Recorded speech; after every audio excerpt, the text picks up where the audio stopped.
everyone,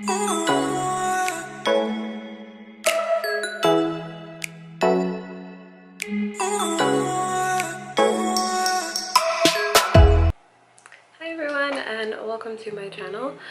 My name is Courtney, and this is going to serve as an intro video to my channel, why I've decided to create a YouTube channel, and just a little bit about me.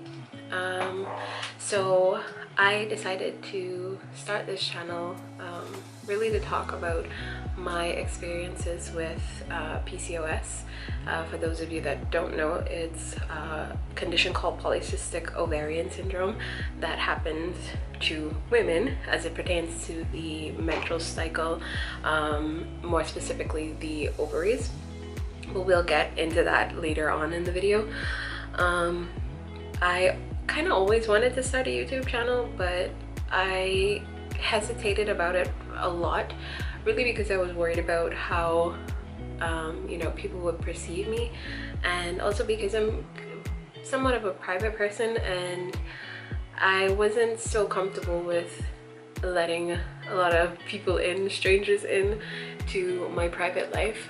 But I think now, especially as today's my birthday, just going forward in life, you kind of start to see the value in certain things, and I realized that maybe me talking about my experiences can really help someone else.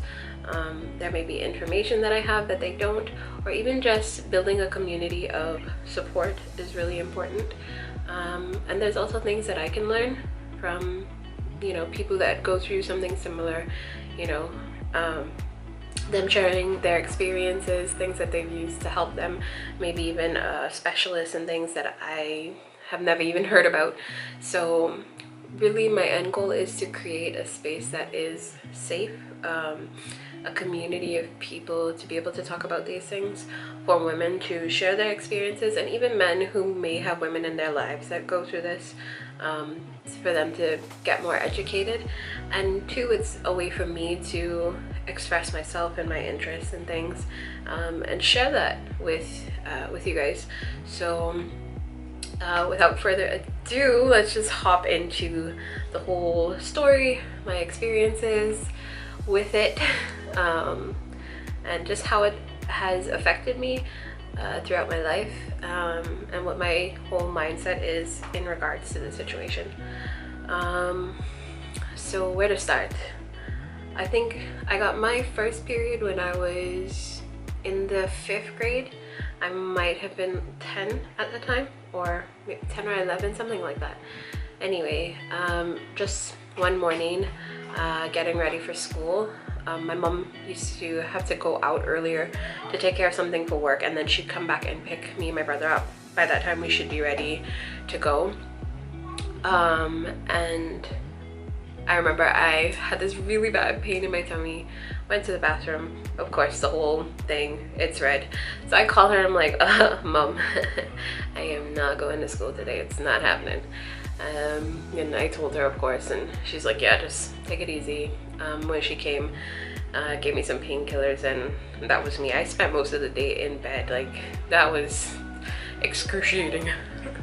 But then after that, I didn't have my cycle regularly. It just never happened.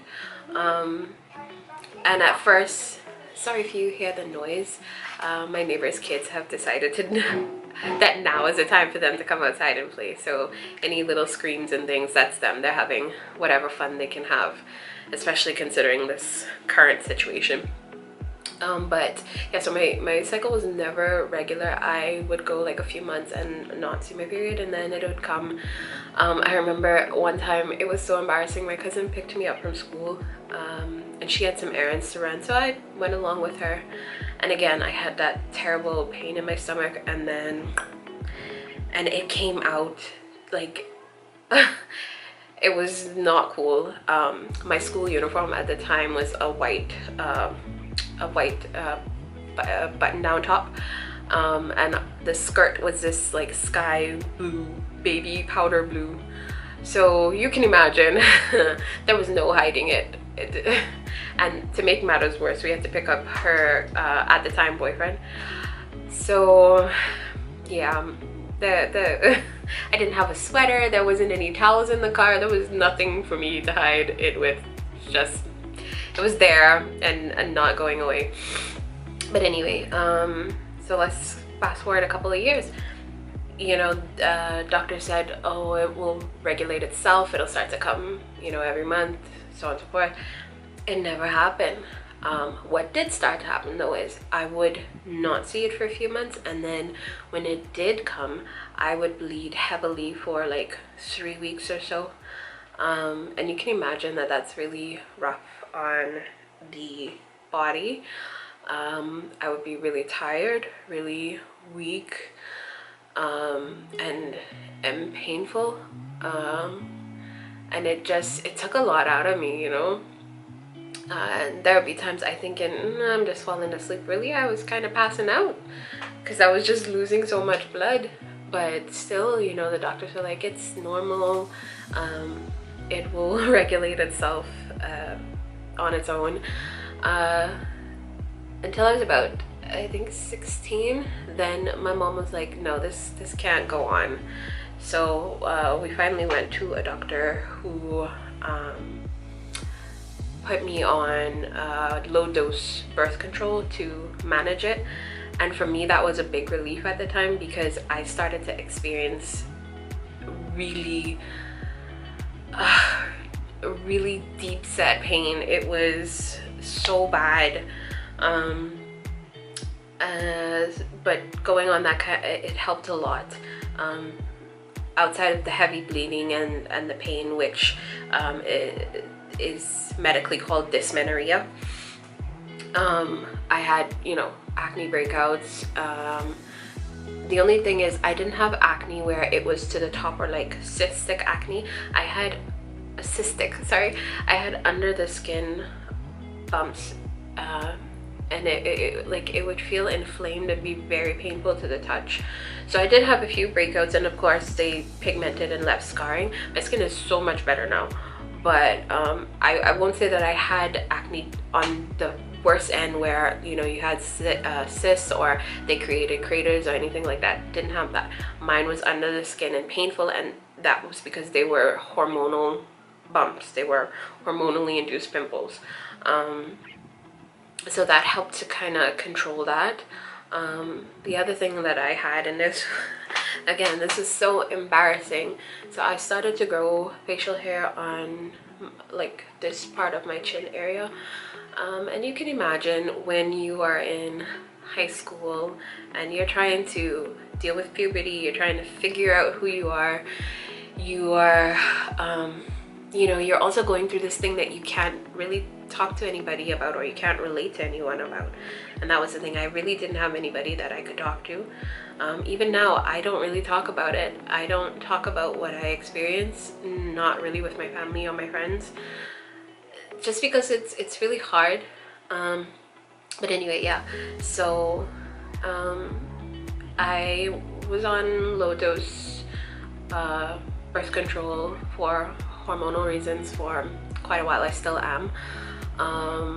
Throughout that time though, I've been through quite a lot of different brands, different types, just trying to get everything in balance. Some of them have worked for me, however, for whatever reason, some of them have been taken off the market, and then I had to switch to another one. Some didn't work at all. Some worked in dealing with the hormones, but it like gave me severe mood swings. So as a teen, I had a lot going on, and then at the same time my parents got divorced, and that was something else to add into the equation. So I think in my teen years I was sad a lot, but I never really talked about it. I never really said anything. I just kind of covered it up and kept going on my way. Then, you know, fast forward to an adult, you're trying to do uni and you're working and all these different things, and I'm still going through all of these things. And to top it off, now the pain is getting significantly worse. and I've done scans and tests, and it's nothing terribly out of the normal, outside of the scope of PCOS. So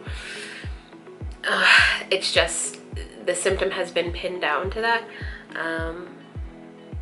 But it's hard sometimes when you're trying to explain to doctors like what you're feeling, and sometimes they brush it off and they don't take it as serious as you are, and it's kind of expected because they're not feeling what you're feeling. And we have these vague ways to express it that really don't fit into their medical terms or their knowledge. So it's kind of hard sometimes. Now I'm still on the birth control, and I'm the one that I'm on now has been working for quite a while, and I'm quite happy with it. My main issue now is just pain management. I would say maybe 3 weeks out of every month I experience some level of pain, from mild to excruciating, like I want to pull my hair out, and it's difficult for me to even function. There are days that it's really hard for me to get out of bed. It's hard for me to go through my day, and to add to all of that, I used to be a very slim child, and throughout this whole process my weight has yo-yoed really bad.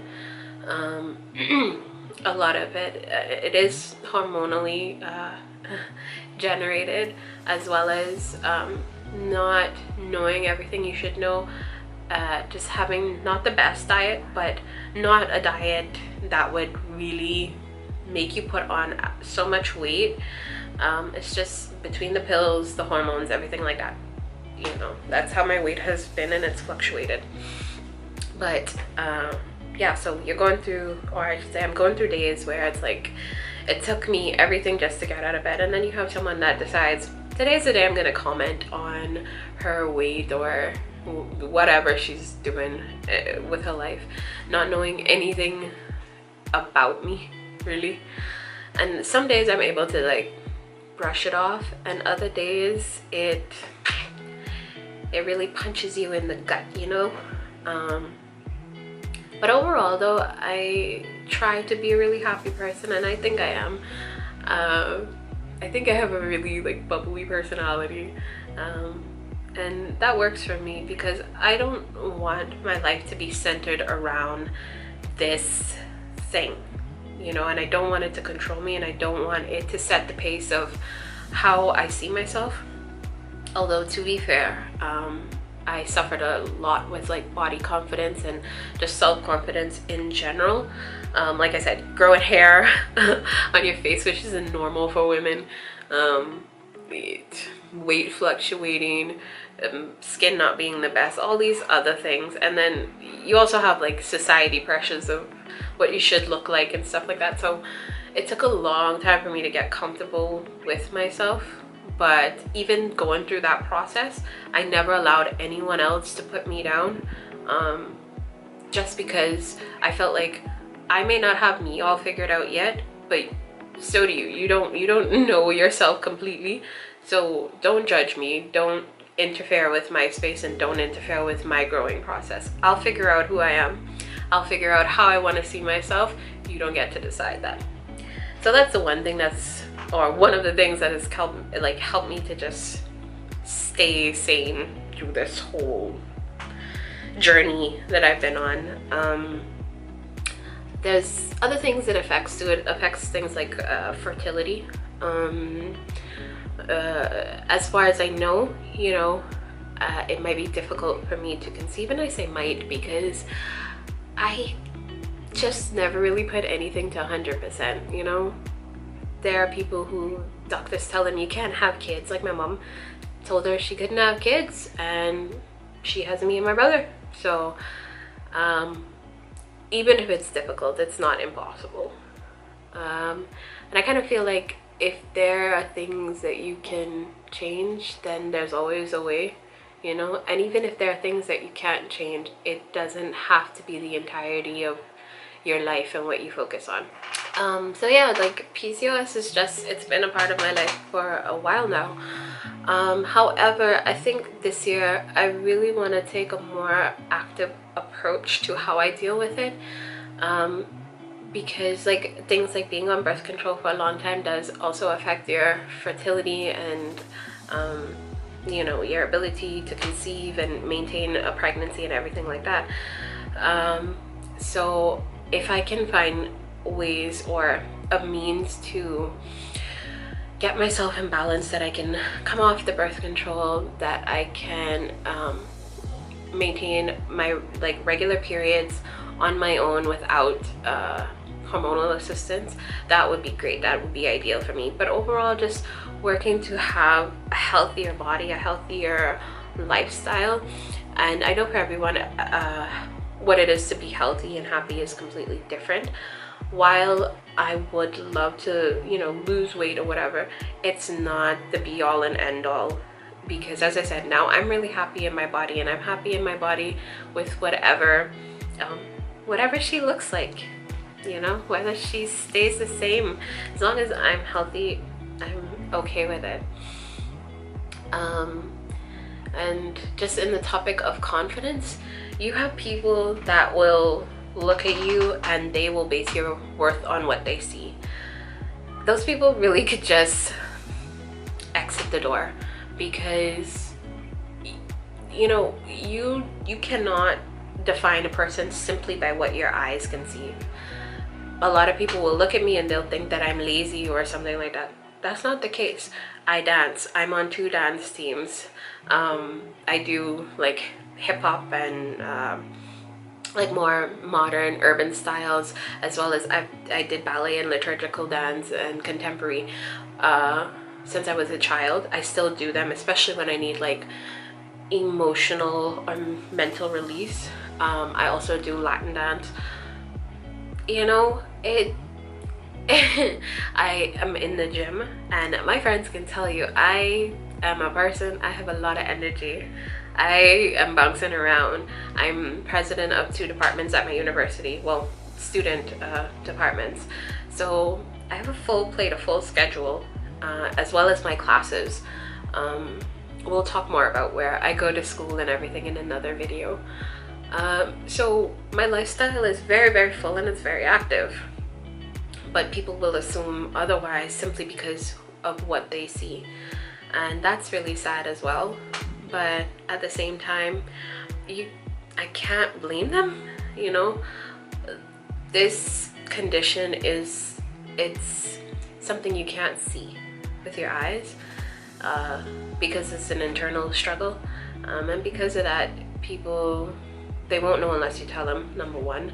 And it's not like maybe a more visible disability or something, where they can see it and like formulate their own thoughts around it. That's been my journey. As I said, I'm working this year to just be healthier. For me, my YouTube channel, I wanted to be centered around health and beauty, doing my makeup every now and again. This video, I actually wanted to sit down and do my makeup and talk, but I felt because this was so personal and it's really hard for me to talk about, I wouldn't be able to focus and do 2 things at once. So I decided, let me just get ready, get dressed up. It's like I said, today's my birthday and we're on lockdown, in quarantine or whatever. Can't really go anywhere, but still sometimes you just have to dress up to make yourself feel really good, and that's what I did today. But yeah, going forward there'll be some changes and some fun things added, but that will all be contingent on like how the whole situation is going, life and everything like that. So I hope you stick around. Thank you guys for watching, for listening. If you are going through this, please drop a comment below and, you know, tell me about your experiences. I would love to right, I would love to hear from others who are going through this. Just kind of knowing I'm not alone is really nice and it's comforting. If you have questions, drop it below. If you like this video, please hit the like button. If you want to see more of this cute little face here, hit the subscribe button, and also hit the bell icon so you get notified every time I post. I'm gonna make an attempt to post on Mondays, Wednesdays, and Fridays. However, I think this video probably won't get up until maybe Wednesday, just because I ended up filming it today, which is now Sunday, and I do still have my university work to do, so just trying to get this all in schedule. I'll work on it, I'll figure it out. Again, thank you guys for watching.